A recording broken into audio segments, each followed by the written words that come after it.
the communist government of Oli has been toppled in Nepal. Let me unequivocally state at the outset that I have no tears to shed for Oli. He was a crook, he was a communist Maoist swindler, he had come up through the power of the gun, he wanted to suppress the people of Nepal by the power of the gun. They had created a kleptocracy, corruption was rampant, nepotism was rampant, there were no jobs, the economy was tanking. This was building up for years.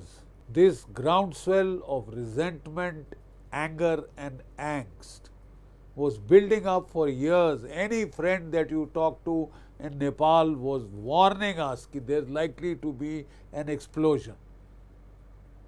Because the system of democracy that we had helped to usher in Nepal, very good in theory, but in practice there were serious flaws that had come in. There was no viable opposition. A group of three parties, two Maoist parties, Prachanda, Oli and Debua. They were a game of thrones between them. One would go, the other would come, and when the other came, they would form a coalition. Where was the opposition? How does a democracy function? A democracy functions when there is a strong, viable, vocal opposition, which is able to vent the grievances of the people, right? And there is a free press, free media, etc. There are strong institutions, strong judiciary, strong media, strong, police, bureaucracy, etc. I mean, they are in place. The simple fact of the matter is that in Nepal, these institutions had crumbled. We could see this coming. I have been warning for months together that there is likely to be a volcanic eruption in Nepal because the emotions are so bottled up. The social media ban was just a trigger. This was waiting to happen. So if we could see it just by talking to friends in Nepal, you thought the CIA did not see it? Which world are we living in? The CIA saw it and they invest in such harvesting, such anger and angst. They are past masters. They have developed excellent toolkits. They create the NGOs. NGOs had been created well in time to harvest this anger and turn it into, gain geopolitical advantage in Nepal by manipulation of the anger. When the explosion will come would suit your interest. So let me delve a little into this background. We've seen this playbook in operation in Sri Lanka, but there was genuine economic reason and distress. They plugged into it, they did it, blew it apart.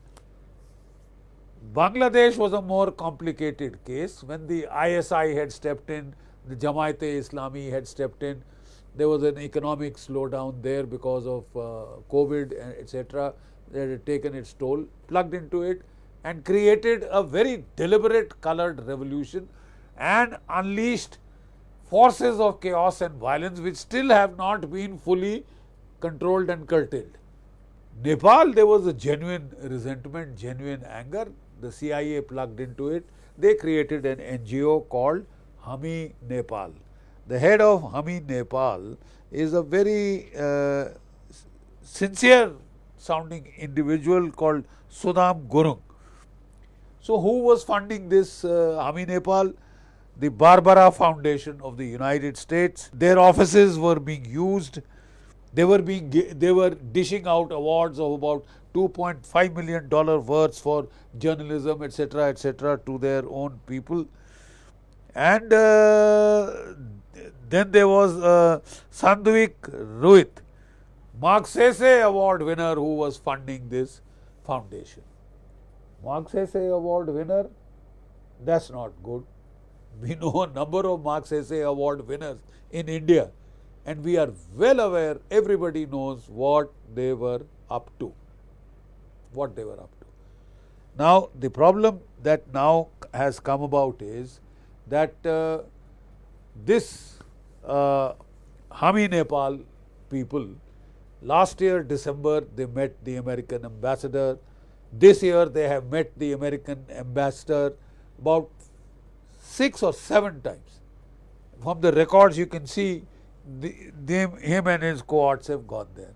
And they had turned out an excellent playbook which told the people what exactly to do. Wear your crash helmets which you wear for riding motorcycles, etc., so that if the police, baton charges, lathi charges, you have some protection on your head. Police will fire tear gas.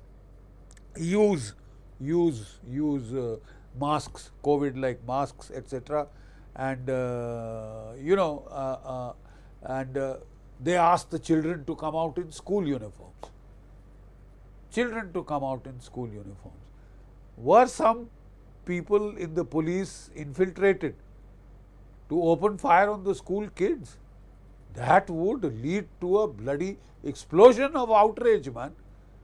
It was calculated to reach to an end, and precisely that is what we saw happening. So, of course, the outrage was genuine. There had been a movement which was earlier expressed by the people, Raja Lao, Desh Bachao. They were fed up of these so-called inter-party democracy that had just failed to work, that had turned to nepotism and corruption on such an unprecedented scale. So the explosion was going to occur. How and when it would occur and what advantage could be taken of it, I mean, the CIA trumped everyone. And today we find that in our own backyards we are left helpless, watching one regime topple after the other.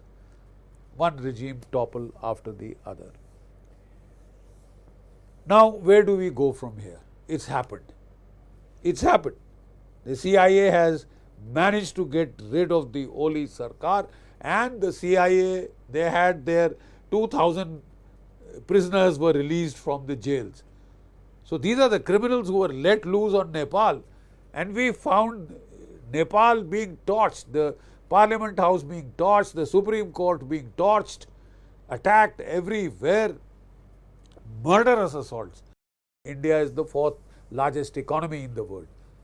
It started from the 10th, it is now up to the 4th largest, getting to 3rd, growing at 7.8% per annum in GDP terms. So I don't understand the scaremongering that is being done in India. I don't think India is that easy to topple, as easy a game as you've had in Sri Lanka, in Bangladesh and Nepal. They had very weak institutions, very corrupt governments, doing very little for social and economic uplift.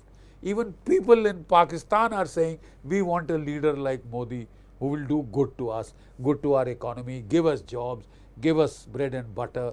2 रोज की रोटी तो मिलती है कम से कम, और जहाँ पे अगर problem आती है तो फ्री खाना, free doles were given during COVID of food. The भंडार खोल दिए थे सरकार के. So I don't think we should get unduly scared or give too much of a CIA scare all over that the big bad wolf is coming. This country has strong institutions. This country has a government that cares, and I don't think we should get too worried. So what is the way ahead in Nepal? I think India cannot afford to let it slip out of control. We cannot let the CIA, do a regime change and manage to put in place a government that will be beholden to Washington. We cannot afford that. And the Nepalese army, we have very strong institutional relationships with the Nepalese army.